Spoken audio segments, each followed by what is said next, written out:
Congratulations Vikramaditya साहेब. हे आपलं नवं कंपनी, त्याचं हे पहिलं एवढं मोठं प्रॉफिट बघा. सगळं तुमचं ते इंटेलिजन्स, तुमचं प्लॅनिंग, तुमचं कम्युनिकेशन स्किल, याच्यामुळे एवढं मोठं प्रॉफिट झालं बघा. कॉंग्रॅच्युलेशन्स. लिंगप्पा साहेब, या प्रॉफिटचं सगळं क्रेडिट तुम्ही आम्हाला एकट्यालाच देऊन मोकळे झालात. खरं म्हणजे या कंपनीमध्ये आपण प्रॉफिट अँड लॉसचे समान भागीदार आहोत, त्यामुळे या क्रेडिटमध्येही आपली भागीदारी समान असली पाहिजे. हे तुमच्या मनाचं मोठेपण आहे बघा. पर एक सांगतो बघा, तुमचं स्ट्रगलचं दिवस संपलं आता. हे 1-2 महिन्यातच तुमचं बँक अकाउंटमध्ये 60-70 लाख जमा होणार बघा. आता हे एवढं प्रॉफिट तुम्ही सुनबाईला सांगा, ते आता जे इकडे राहता ते खोली सोडून शिफ्ट व्हा, बाहेर पडा हो तिथून. आणि जायचं कुठे? आपलं कंपनीचं रेस्ट हाऊस आहे, बंगला टाईप आहे, 5 स्टार फॅसिलिटी आहे बघा. तिकडे शिफ्ट होऊन टाका. मी आमच्या पीएला इन्फॉर्म करतो, तुम्ही इमिजिएटली ते रेस्ट हाऊस मध्ये शिफ्ट करून टाका बघा. लिंगप्पा साहेब, हां, एक मिनिट. नाही, तुमच्या निर्णयाचा आम्ही आदर करतो, पण गेस्ट हाऊस हे शेवटी गेस्ट हाऊस आहे. हां, त्याला घराची सर नाही आहे. तुमच्या देवयानीला आम्ही खूप चांगलं ओळखतो. तिला स्वतःच्या घरात राहायला जास्त आवडेल. आणि म्हणूनच मालकी हक्कावर घेता येईल अशी एक प्रॉपर्टी आम्ही बघून आलोय आणि ऑलमोस्ट ती फायनली केली. Great, amazing. हे बेस्ट झालं बघा. मग उशीर कसला?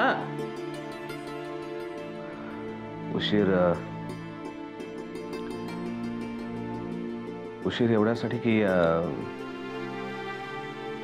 तेवढे पैसे नाही आहेत आता आमच्याकडे भरायला ॲडव्हान्स. इनफॅक्ट आम्ही तुम्हाला विनंती करणार होतो की काही ॲडव्हान्स तुम्हाला देता आला तर खूप बरं होईल, पण आम्हाला समोर खूप काय विक्रमादित्य साहेब, हे असं बोलून तुम्ही शर्मिंदा करता बघा. हो, तुमचा तेवढा राईट तर आमच्यावर आहेच की. बघा, ते प्रॉपर्टी आपण जे बोलतो त्याचा प्रॉफिट कागदावर असला तरी आम्ही तुम्हाला 10-15 लाख इमिजिएट देऊ शकतो की. हो, तुम्ही एक काम करा, तुमचं ते मालक त्याला इन्फॉर्म करून टाका की उरलेली रक्कम नंतर देणार बघा. ग्रेट. त्यांची तशी तयारी आहे. ग्रेट. आता सुनबाईला सांगा की आम्ही चहा घेण्यासाठी त्या नवीन घरातच येणार. तुमचे आभार कसे मानावे हेच कळत नाही आम्हाला. आज खरं तर फक्त तुमच्यामुळे आम्ही देवयानीचं स्वप्न पूर्ण करू शकतो. Thank you so much. आमचे आभार नाही हो, आमचे आभार नाही, त्याचे आभार माना. तुमचा चेहऱ्यावरचा आनंद आमचं समाधान. कॉंग्रॅच्युलेशन्स. कॉंग्रॅच्युलेशन्स. थँक्यू.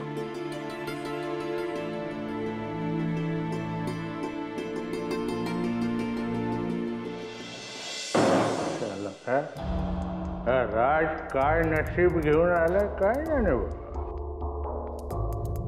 म्हणतच नाही. याला मारता पोलीस स्टेट झाले, आपली माणसं मेली, पण ह्याला काहीच होत नाही. स्ट्रायकर, मला वाटतं तो तुझ्यासारखा मरणाला घाबरत नसेल. मी मरणाला घाबरत असलो तरी त्या दिवशी त्याला गोळी कशी मारली मी. नेम धरून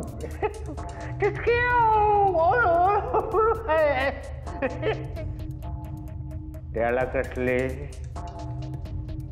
मी माझ्याच मरणाला गोळी मारली. आणि तरी तो जिवंतच आहे. आणि तो जोपर्यंत जिवंत आहे तोपर्यंत मी मरणाला घाबरणारच ना ग. राज वाचलाय, पण आता पुढे काय करायचं ठरवलंस तू? काय करायचं होतं? पाहायचं, धूम ठोकायची, इथून जागा पाडायची. अरे राजने जर पोलिसांना इथल्या ठाव ठिकाणा सांगितलं तर इथे येऊन पोलीस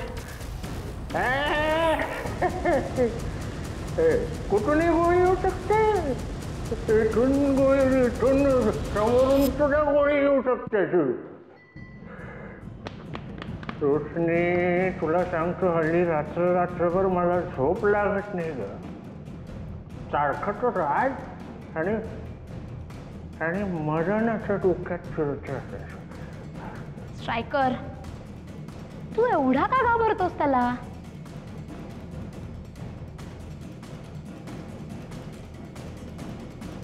तू म्हणत असलास ना तर मी राजचा बंदोबस्त करून दाखवते.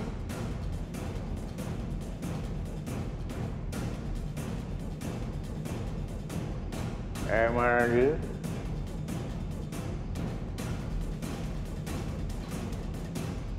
पण माझी फक्त एकच अट आहे, ती म्हणजे हा सगळा प्लॅन मी करणार आणि तो तडीसही मीच नेणार. आहे तयारी? आहे तयारी काय विचारते? पण कामाला लाग, कामाला लाग. चल चल चल चल. अगं रोशनी, तू जर राजला संपवलंच नाही,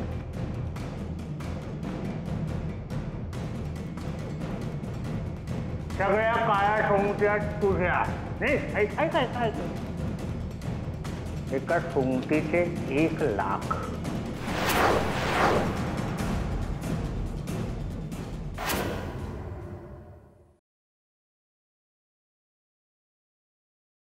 देवयानी, अरे आज एवढा लवकर आलास? देवयानी. विक्रम, विक्रम, विक्रम काय झालं? हा काय होतंय? मला वाटत नाही, मला पोटात दुखतंय. चल आपण डॉक्टरकडे जाऊया. चल उठ. नाही, डॉक्टरांकडे नको, तेवढी ताकद नाही आमच्या देवानी. ठीक आहे, तू आराम कर. मी डॉक्टरांना फोन करून इथेच बोलून घेते. आराम कर.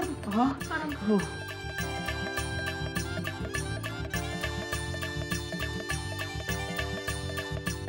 तुला काही खायला देऊ का? पोटात जरा गेलं तर बरं वाटेल. हा हॅलो हॅलो डॉक्टर, डॉक्टर मी देवयानी बोलते. हॅलो. अरे डॉक्टर, आम्हाला काही होत नाही, काळजी करू नका.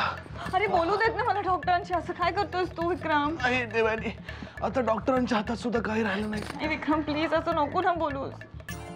देवयानी, आता फक्त तू यातनं आम्हाला बाहेर काढू शकतेस. विक्रम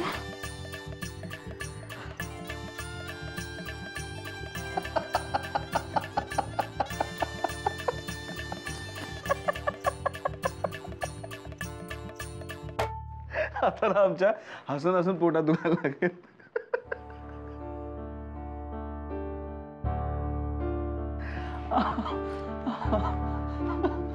हे नाटक होतं.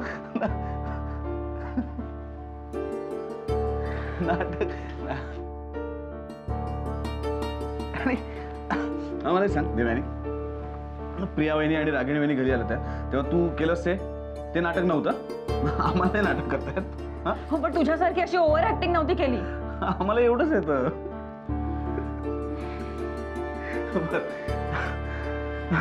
तू लवकर घरी का आलायस ते सांग आता.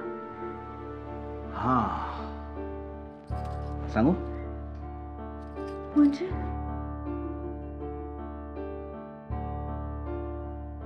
नाही सांगत जा. चला आवर, आपल्याला बाहेर जायचंय. बाहेर आता? कुठे जायचंय? सरप्राईज आहे. सांग ना.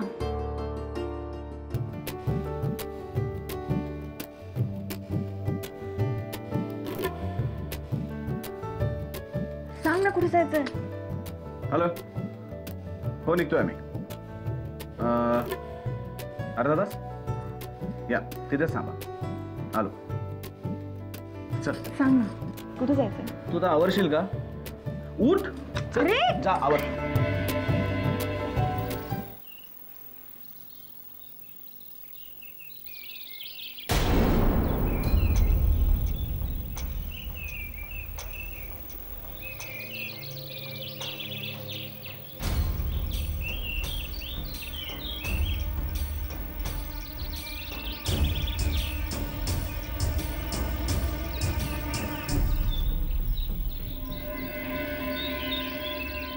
बरं झालं भेटलीस समीक्षा. मी तुला फोनच करणार होते 1-2 दिवसात. कशी आहेस? मी ठीक आहे. आणि सोहम कसा आहे? काय झालं? बोल ना. मावशी, सोहममुळे तुम्हा सर्वांना त्रास होतो म्हणून मी गेले काही दिवस तुम्हाला कॉन्टॅक्ट नाही केलं. सोहमनी देऊला न भेटणं किती गरजेचं आहे ते लक्षात आलं माझ्या. नाहीतर उद्या सोहममुळे तिचा बिचारीचा संसार उद्ध्वस्त व्हायचा. पण मी तरी काय करू मावशी? सोहमची परिस्थिती दिवसेंदिवस बिघडतच चालली आहे. खरं सांगू, सोहमचं देवशी लग्न ठरवण्याची दुर्बुद्धी मला कुठून झाली कुणास ठाऊक. असं नको म्हणू मावशी. अगं, तो निर्णय तू देवच्या आणि सोहमच्या सुखासाठीच घेतला होतास ना. मग त्यासाठी मी तरी तुला दोषी धरणार नाही. आता या सगळ्यामध्ये दोष कुणाचा असेल तर तो परिस्थितीचा आहे असंच आपल्याला म्हणावं लागेल. हो ग, पण आता यातनं मार्ग कसा काढायचा? मी सोहमला घेऊन या शहराबाहेर निघून जाणं हा एकच मार्ग आहे मावशी. नाही नाही, हे बघ, असा कुठलाही निर्णय घाईघाईने घेऊन नाही चालणार. सोहमला जपायला हवं तुला, त्याची काळजी घ्यायला हवी. आणि समीक्षा, मला त्रास होईल किंवा मला काय वाटेल म्हणून सोहमच्या बाबतीतली कुठलीही गोष्ट मला सांगायची टाळू नकोस, लपवू नकोस माझ्यापासून. अगं, मी सोहमची सासू होऊ शकले नाही म्हणून काय झालं? त्याची मावशी तर मी आहेच ना.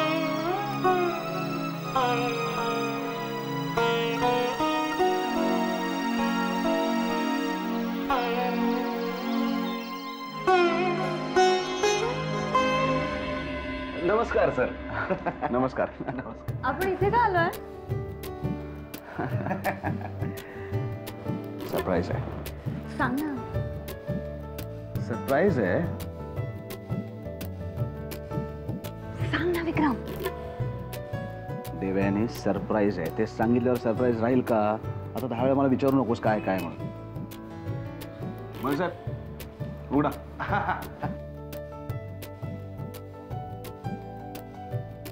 चल ये. या साहेब या. या या. विक्रम साहेब, घर बघून घ्या. मॅडम तुम्ही पण बघून घ्या. नाही काय, इतका छान बंगला या विभागात शोधून पण सापडणार नाही. विक्रम, हे सगळं आपल्याला का सांगताय? मॅडम या, किचन बघून घ्या. या या या या. किचन? मॅडम या, किचन बघून घ्या. अरे,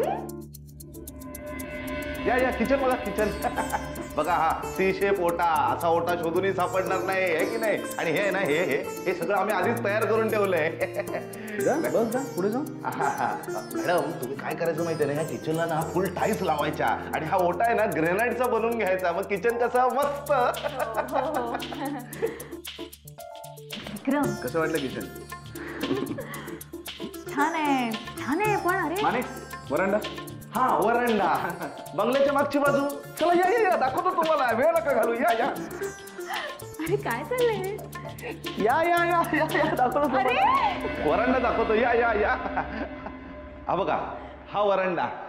बघा बघा, काय भरतीच्या वेळी समुद्राच्या लाटा या वरांड्यात येतात आणि हवाही खेळती असते.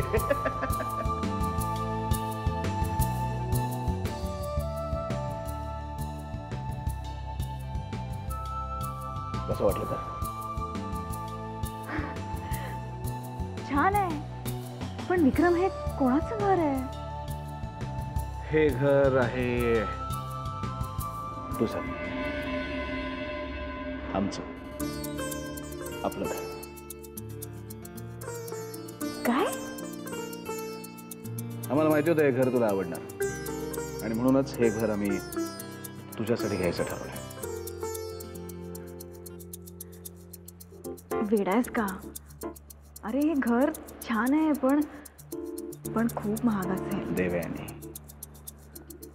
तुझ्या चेहऱ्यावरच्या या आनंदापेक्षा जास्त किंमत आहे का त्याची? हा बरोबर बोलतायत साहेब, बरोबर बोलतायत. साहेब डन मग. Okay, congratulation. हा मॅडम कॉंग्रॅच्युलेशन. मी निघतो. हा तुम्ही बाकीचं घर बघून घ्या.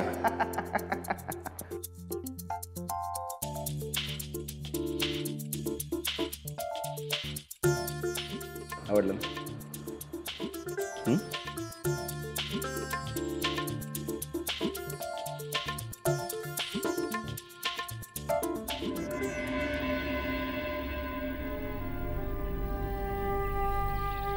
आई आलीस?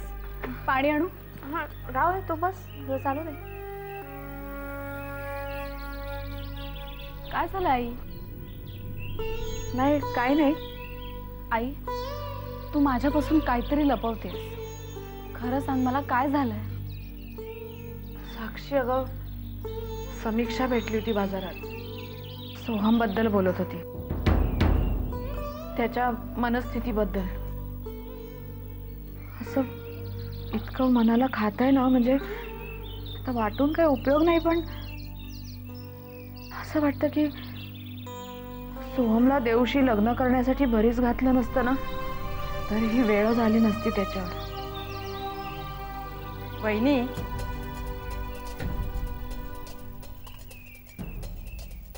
तुम्ही कशाला स्वतःला दोष देताय? अहो एखादी व्यक्ती असं नशीबच घेऊन जन्माला येते की ज्याच्या आयुष्यात जाईल त्याचं वाटोळं करेल.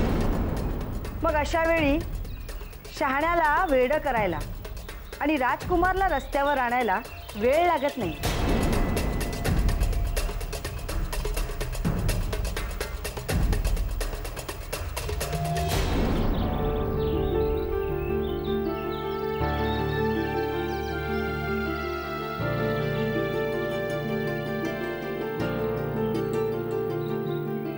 जाऊ दे आई, मी पाणी आणते तुझ्यासाठी.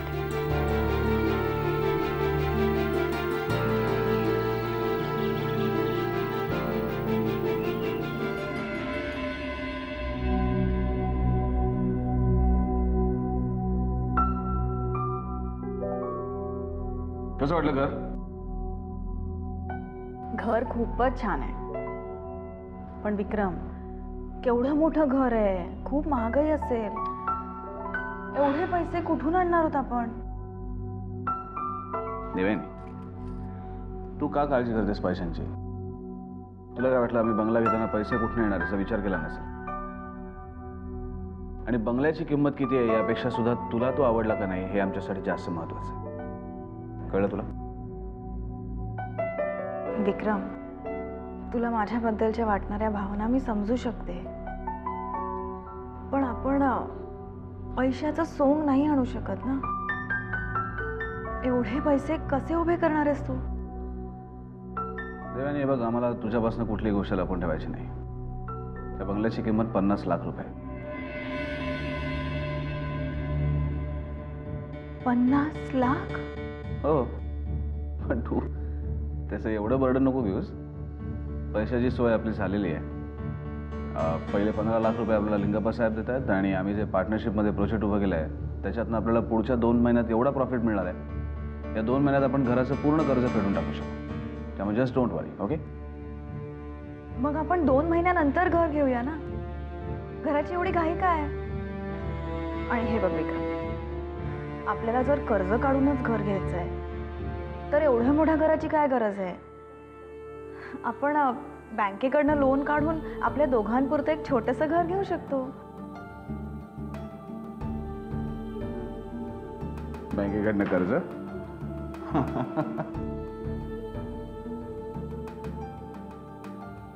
बँकेकडून कर्ज? हो, बँकेकडून कर्ज काढून आपण फार तर फार 1 BHK किंवा 2 BHK असा एक छोटासा फ्लॅट घेऊ शकू. मोठं घर नाही. आणि ना आता हे असं टिपिकल मिडल क्लास विचार करणं बंद कर. तू सारखं मिडल क्लास का बोलत असतोस? तू सुद्धा एका मिडल क्लास मुलीवरच प्रेम केलंस ना? तुझ्यासाठी करतो ना हे सगळं. तुझ्यासाठी घेतोय मोठं घर, तुझ्या आनंदासाठी. आणि तू पण जरा ना आता आमच्या जागेहून आमच्यासारखा विचार करायला लाग. मोठी स्वप्न बघ आयुष्यात. मला नाही बघायची मोठी स्वप्न. तू माझ्या बरोबर आहेस ना? मी या छोट्याशा घरातही सुखी आहे. पण आम्ही नाही आहोत. ज्या घरामुळे रणवीराजाने तुझा अपमान केला त्या घरात आम्ही सुखी नाही आहोत. तर यापुढे आपल्या आयुष्यातली प्रत्येक गोष्ट ही भव्य दिव्यच असेल, असायला पाहिजे आणि असणार आहे.